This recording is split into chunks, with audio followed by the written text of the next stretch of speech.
Hey, welcome back. In this video, I'm going to show you how to swap nested component instances in Figma.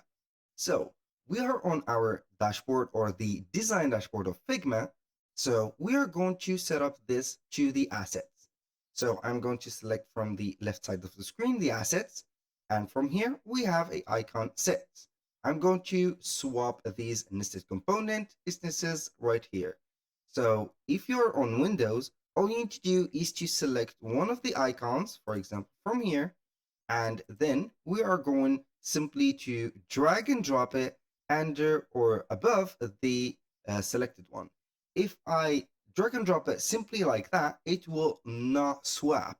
But if I press on Windows, the Alt button, you are going to see a quadrant appearing. And if I leave right there the left button of the mouse, it will swap and it will conserve the dimensions and the colors.